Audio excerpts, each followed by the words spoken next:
In chemical dynamics, first topic is thermal reaction of hydrogen bromine reaction. So the reaction kinetics of thermal hydrogen bromine reaction. Hydrogen bromine की जो reaction होती है इसका जो rate होता है that is rate of formation of hydrogen bromide that is HBr. तो हम उसे लिखते हैं with the equation ddt of concentration of HBr is equal to K into concentration of H2 into concentration of Br2 to the power 1 by 2 upon 1 plus K dash into concentration of HBr upon concentration of Br2. This is equation number 1. Here K and K dash are the rate constant values.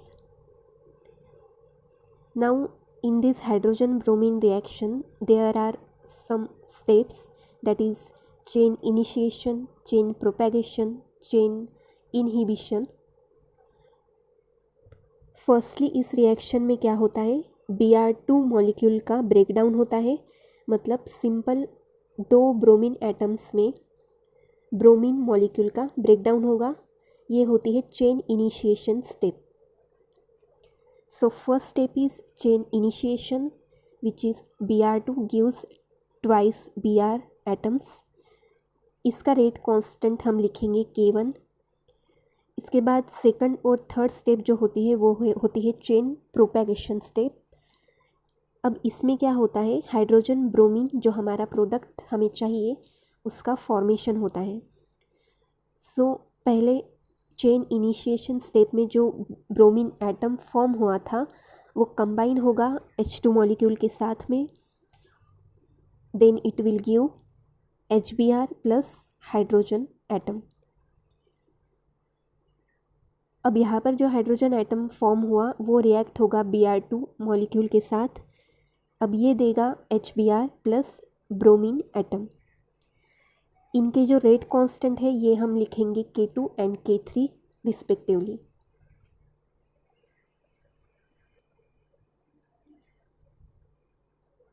अब fourth step जो होती है वो है chain inhibition. यहाँ पर क्या होगा, हाइड्रोजन प्लस HBr रिएक्ट करेंगे और हमें मिलता है product H2 plus bromine atom. इस स्टेप का रेट कांस्टेंट होगा K4. और लास्टली जो चेन टर्मिनेशन स्टेप है, जिस स्टेप की वजह से ये रिएक्शन यहीं पे स्टॉप हो जाएगी, वो है ब्रोमीन एटम रिएक्ट करेंगे to form bromine molecule. So Br plus Br it will give Br2 and rate constant for this reaction will be K5. Now for this hydrogen bromine reaction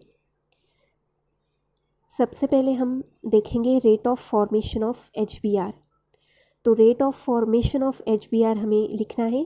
इसके लिए हम क्या लिखेंगे, ddt of concentration of HBr, मतलब HBr का concentration कितना change हुआ with given time small t.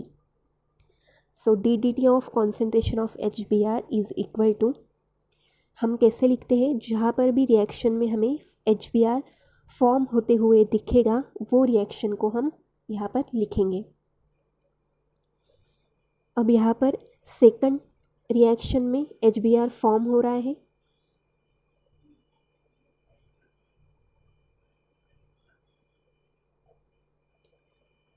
ऐसे ही थर्ड रिएक्शन में भी HBr फॉर्म हो रहा है, मतलब बन रहा है. So ddt of concentration of HBr is equal to, सबसे पहले हम सेकंड रिएक्शन लिखेंगे.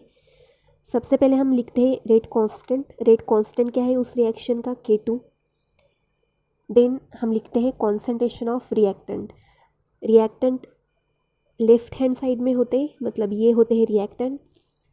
तो यहाँ पर हम क्या लिखेंगे, concentration of Br into concentration of H2.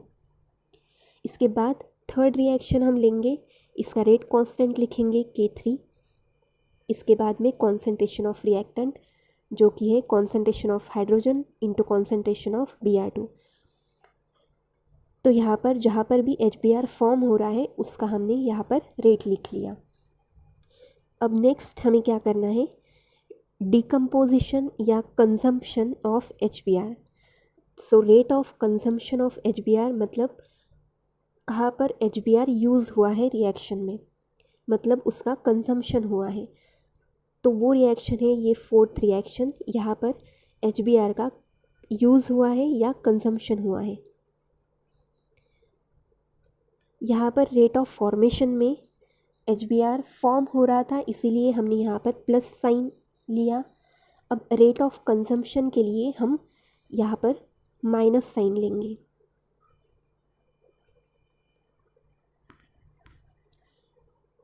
So minus D of concentration of HBr, इसका मतलब होता है rate of consumption of HBr is equal to, तो जिस रिएक्शन में HBr कंज्यूम हो रहा है उस रिएक्शन को हम लिखेंगे यहाँ पर सेम वैसे ही हमें लिखना है, rate constant into concentration of reactant.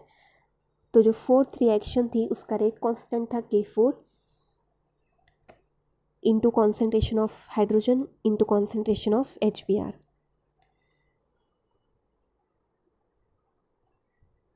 अब हमने rate of formation of HBr लिखा, इसके साथ ही rate of consumption of HBr लिखा। तो अब इन दोनों को कंबाइन करके हम नेट रेट मतलब फाइनल रेट लिखेंगे। So the net rate is given by D of concentration of HBr।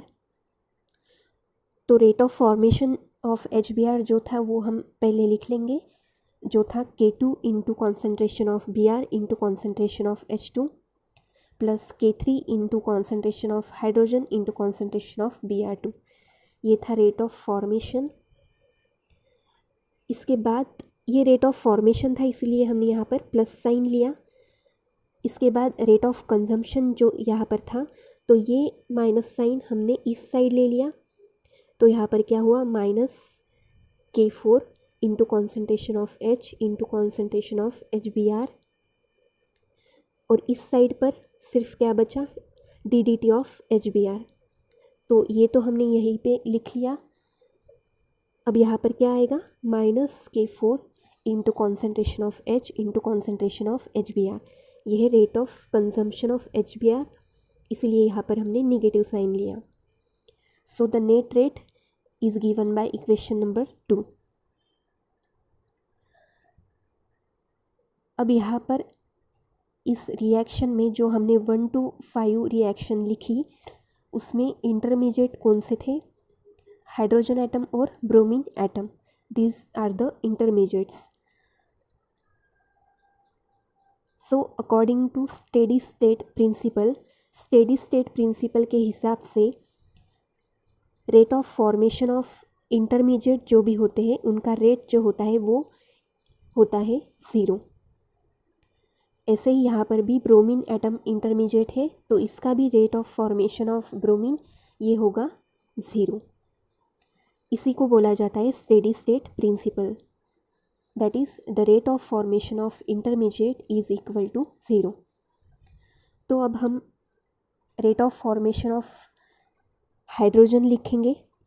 Same ऐसे ही हमें करना है जैसे हम करते हैं, जहाँ पर भी जिस भी रिएक्शन में हाइड्रोजन फॉर्म हो रहा होगा उसके लिए हम प्लस लिखेंगे, प्लस साइन लेंगे। तो सेकंड जो रिएक्शन थी, इसके पहले हमने जो सब रिएक्शंस देखी थी, तो चेन प्रोपेगेशन रिएक्शन में हाइड्रोजन फॉर्म हो रहा था जिसका रेट कांस्टेंट था K2 और उसके रिएक्टेंट्स थे H2 एंड Br। इसके बाद में थर्ड रिएक्शन, यहाँ पर हाइड्रोजन कंज्यूम हो रहा है इसलिए हम माइनस साइन लेंगे यहाँ पर। इसके बाद हम रेट कांस्टेंट लिखेंगे K3 और concentration of reactant concentration of H into concentration of Br2, ये है रिएक्टेंट्स। इसके बाद में जो फोर्थ रिएक्शन है चेन इनहिबिशन, इसमें भी हाइड्रोजन एटम मतलब वहाँ पर इन्वॉल्व है। यहाँ पर फोर्थ रिएक्शन में हाइड्रोजन कंज्यूम हो रहा है इसलिए हम नेगेटिव साइन लेंगे। So negative that is minus rate constant K4 into concentration of reactant जो कि है concentration of hydrogen into concentration of HBr। And according to steady state principle DDT of intermediate जो कि है हाइड्रोजन इज इक्वल टू 0। तो यहाँ पर हमने लिख लिया इज इक्वल टू 0।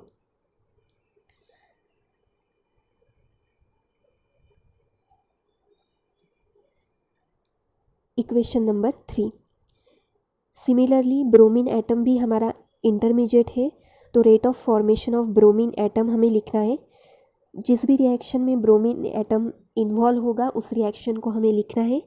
सबसे पहले हम लिखते हैं रेट कांस्टेंट और उसको मल्टीप्लाई करते हैं कॉन्सेंट्रेशन ऑफ रिएक्टेंट से। और रेट ऑफ फॉर्मेशन, अगर rate of formation of bromine हो रहा होगा, मतलब उस रिएक्शन में ब्रोमीन अगर फॉर्म हो रहा होगा तो हम लिखेंगे प्लस साइन, और अगर कंज्यूम हो रहा होगा तो हम लिखेंगे minus sign.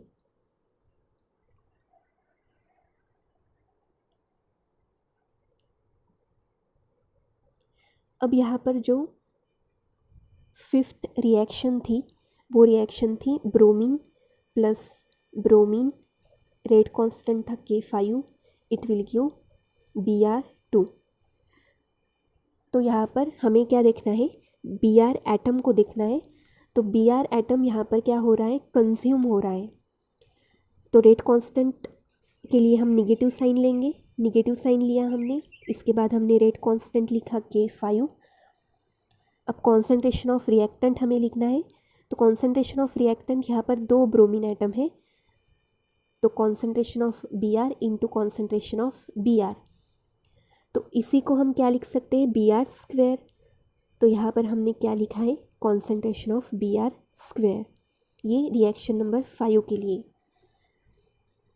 So DDT of Br intermediate होने की वजह से इसका भी रेट क्या आएगा, 0। This is equation number 4।